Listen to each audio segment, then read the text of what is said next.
Jesus Cristo, o Pai de misericórdias e Deus de toda consolação.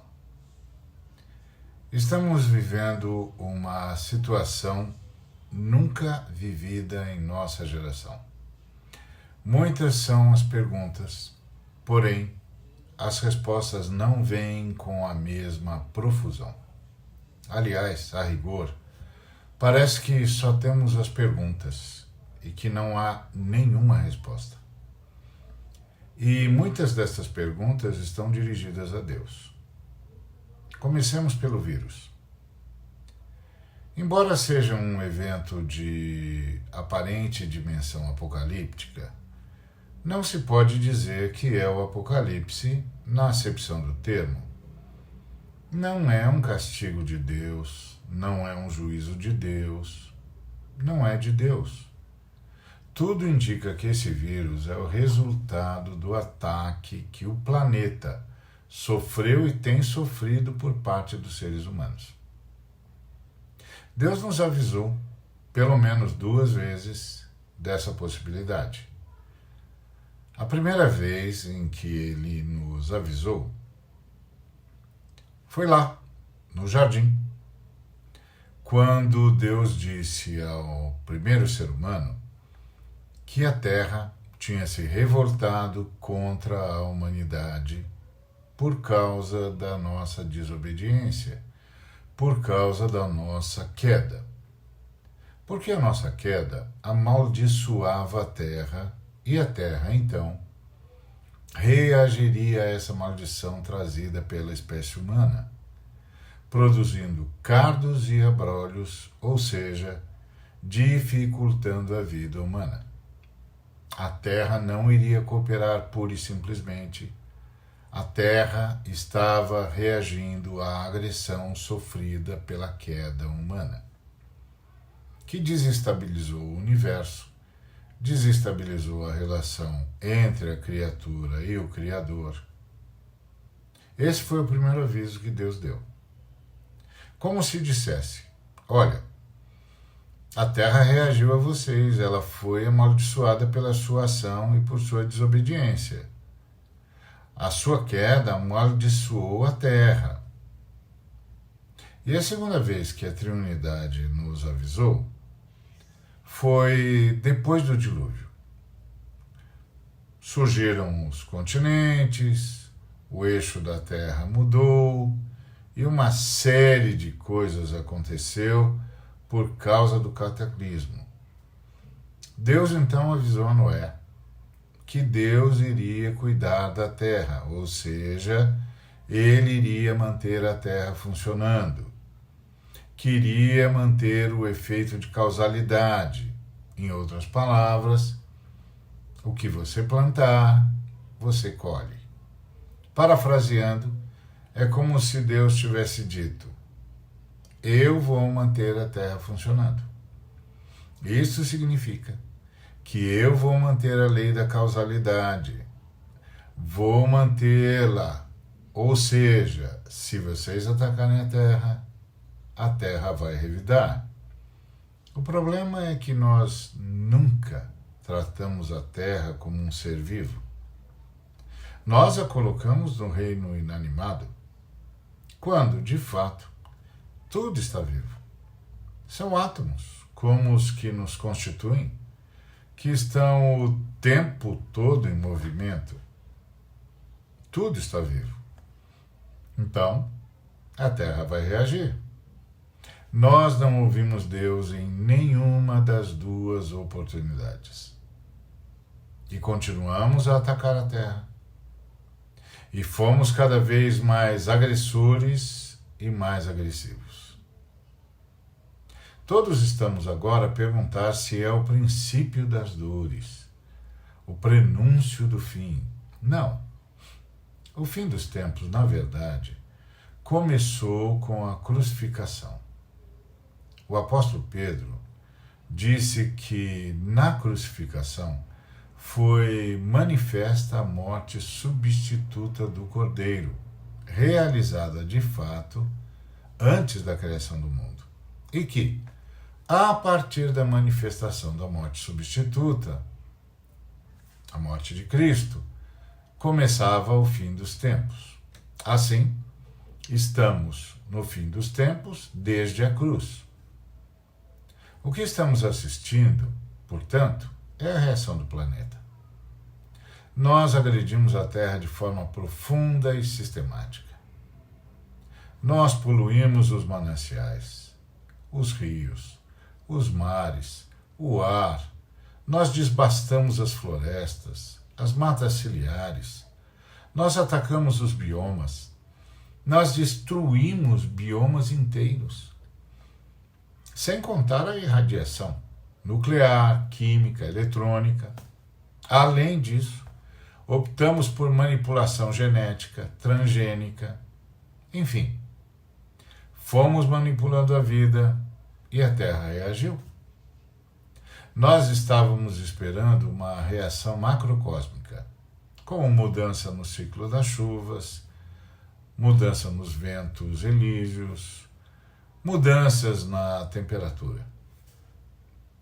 Parece que nós não imaginávamos que a reação poderia ser microcósmica, isto é, o micromundo também poderia reagir.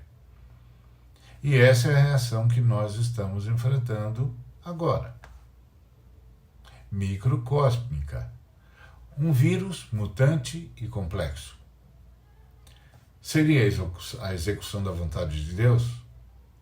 Afinal, Deus não é soberano?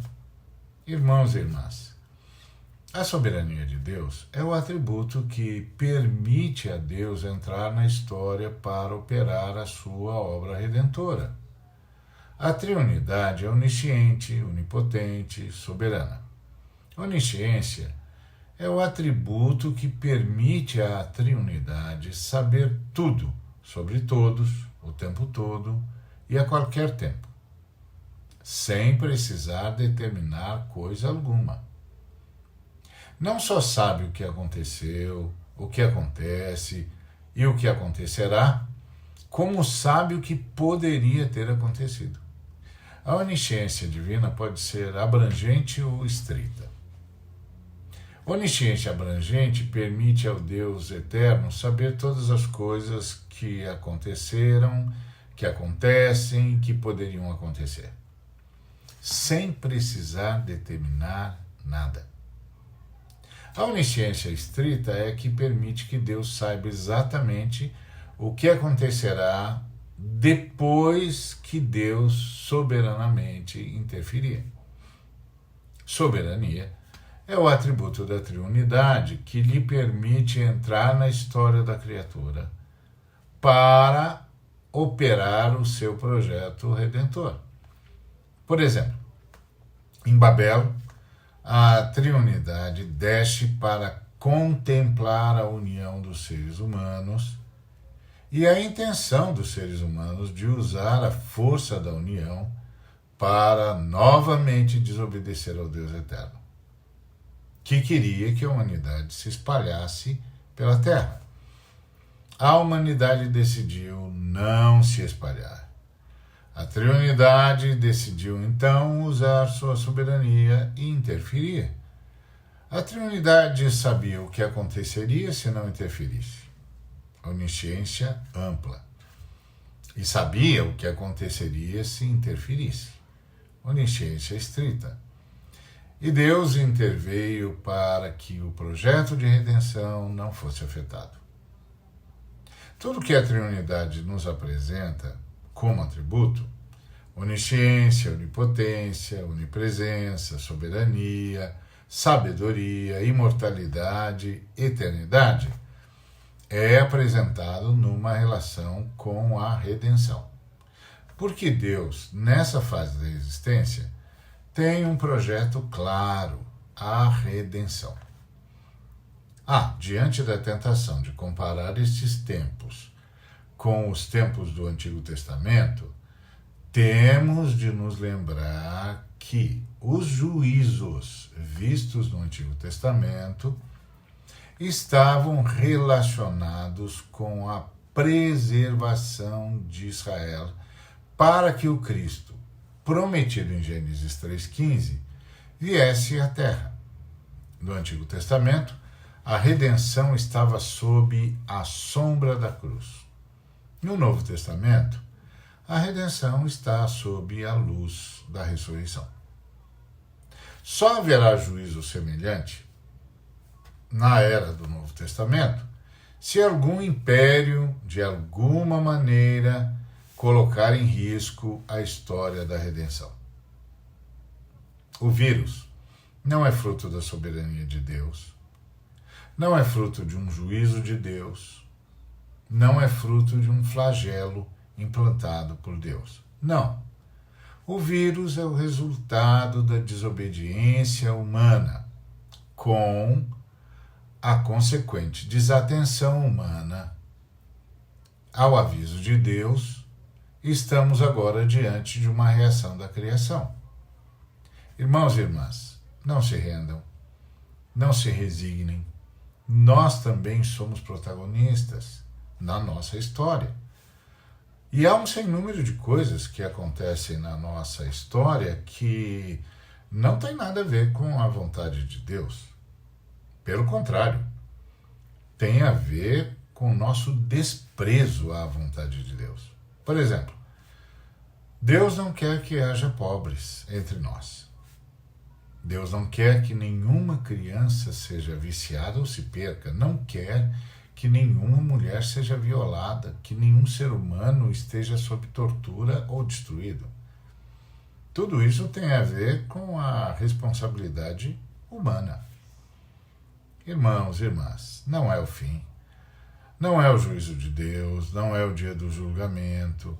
É o resultado da desobediência, da desconsideração humana para com as demais criaturas, da desconsideração humana para com o planeta.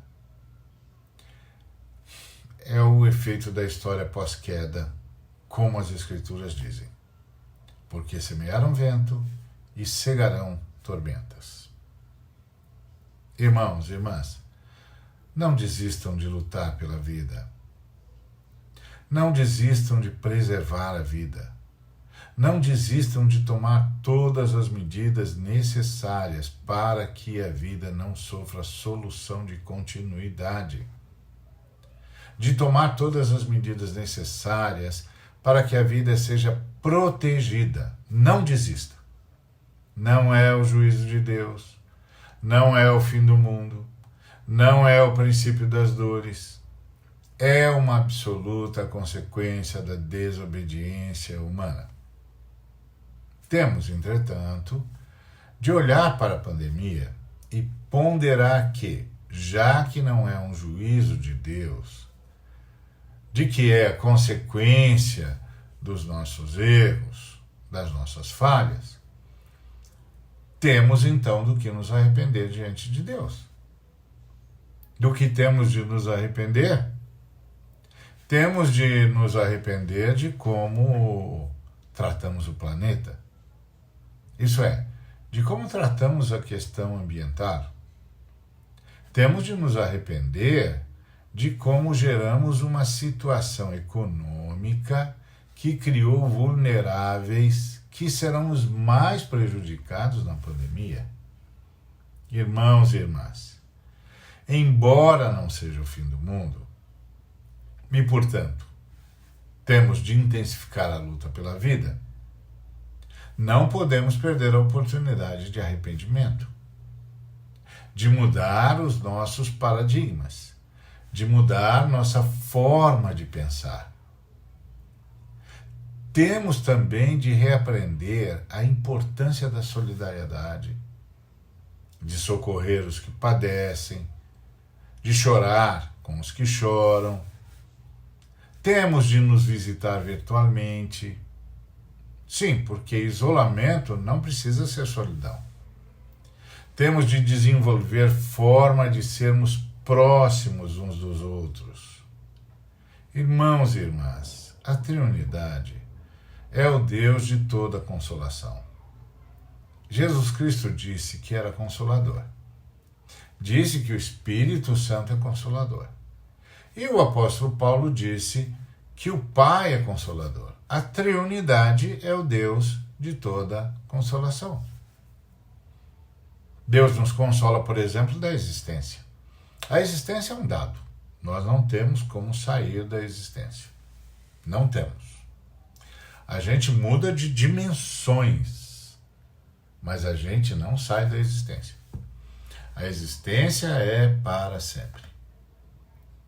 A primeira conquista de Cristo foi a existência, porque todas as coisas foram criadas nele e para ele, diz as Escrituras Sagradas. Assim, tudo que existe, existe em Cristo.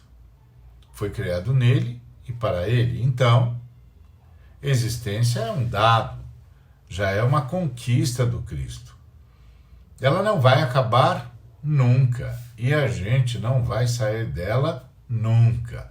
A existência, então, pode ser um tormento ou uma bem-aventurança. E nós temos de fazer de tudo para que a existência seja uma bem-aventurança. Claro que a forma cabala e definitiva para transformar a existência numa bem-aventurança é nascer de novo, receber o Espírito Santo em si. E nós nascemos de novo. Outra coisa, Deus nos consola da existência oferecendo-nos a redenção. Bom, o Senhor também nos consola da morte, oferecendo a ressurreição, porque Ele ressuscitou. Todos os que crerem nele ressuscitaram e ressuscitarão, agora para a vida, amanhã para a vida eterna. O Senhor nos consola da morte, oferecendo-nos a possibilidade da ressurreição. Não desista por ter pedido alguém,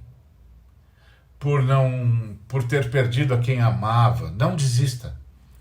Lembre-se da existência dessa pessoa em Cristo e da ressurreição dessa pessoa por Cristo. Vença a morte dentro de si. Creia, a ressurreição vem aí. A Trindade, o Deus Criador, mantenedor e Redentor do universo, também nos consola da injustiça.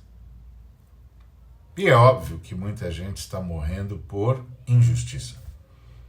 Porque os meios não foram providenciados, a contento, é lógico, porque as informações chegaram atrasadas, porque o Estado não levou a sério a pandemia, porque os conselhos e as considerações oficiais foram difusas, colidentes, ninguém sabia quem ouvir, enfim, injustiça. Deus nos diz que essa fase da história terá fim e que vem aí um novo universo onde habita a justiça. Nós podemos confiar nisso e continuar a lutar pela justiça, estimulados pelo universo que aguardamos. Devemos então entregar a vida ao Senhor e receber a vida do Senhor para desfrutar dessa resiliência. Não é a hora de desistir, não é a hora de parar. Temos de nos ajudar a chorar, sim, as perdas, mas nunca curtir o ódio. Você perdeu gente, se despediu deles no saguão do hospital para nunca mais vê-los e teve de controlar essa angústia porque eles não podiam entrar no hospital sem esperança. Você tem de chorar mesmo, porque o Senhor virá enxugar as suas lágrimas, através de irmãos, de irmãs, ou de uma intervenção miraculosa. Ele tem meios. Mas não se esqueça, você tem de chorar. O que você não pode, sob hipótese alguma, é curtir o ódio. Chore, chore tudo o que pode.